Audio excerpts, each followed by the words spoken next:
চলতি মাসের 17 তারিখ পাকিস্তানের বিপক্ষে আইসিসি টেস্ট চ্যাম্পিয়নশিপের অংশ হিসাবে দুটি টেস্ট ম্যাচ খেলতে পাকিস্তানে উড়াল দিবে বাংলাদেশ দল। টি-20 বিশ্বকাপের পর বিশ্রামে সময় কাটাচ্ছে বাংলাদেশ দল, ওদিকে বাবর আজমরাও বিশ্রামে রয়েছে।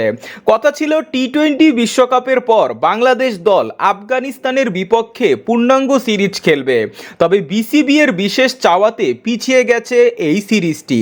কিন্তু বাংলাদেশ ও আফগানিস্তানের সিরিজ পিছানো গেলেও পিছানো যায়নি বাংলাদেশ বনাম পাকিস্তানের টেস্ট সিরিজ। তাই পাকিস্তানের মাটিতে সিরিজ দিয়ে দুটি দেশ ফের আন্তর্জাতিক ক্রিকেটে ফিরবে।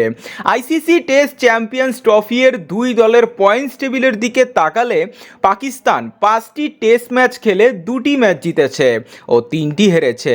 22 পয়েন্ট নিয়ে টেবিলের 5 নম্বরে রয়েছে পাকিস্তান।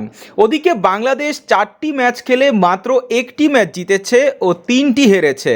12 পয়েন্ট নিয়ে টেবিলের 8 নম্বরে রয়েছে টাইগাররা। পয়েন্টস টেবিলে থাকা শীর্ষ দুই দল খেলবে আইসিসি টেস্ট চ্যাম্পিয়নশিপের ফাইনাল। তাই টেস্ট চ্যাম্পিয়নশিপের অংশ হিসাবে এই দুটি ম্যাচ খুবই গুরুত্বপূর্ণ। এর আগে বাংলাদেশ ও পাকিস্তান 13 বার টেস্টে মুখোমুখি হয়েছে, কিন্তু এখনো পর্যন্ত হওয়া লাল বল ক্রিকেটে বাংলাদেশ পাকিস্তানকে হারাতে পারেনি। 12 বার জিতেছে পাকিস্তান ও একবার ড্র হয়েছে। পাকিস্তানের বিপক্ষে বাংলাদেশের প্রথম টেস্ট খেলা হবে 21 আগস্ট সকাল 11টায়। ম্যাচটি শুরু হবে পাকিস্তানের রাওয়ালপিন্ডি স্টেডিয়ামে। এরপর পাকিস্তানের বিপক্ষে বাংলাদেশের দ্বিতীয় টেস্ট ম্যাচ খেলা হবে 30 আগস্ট সকাল 11টায়।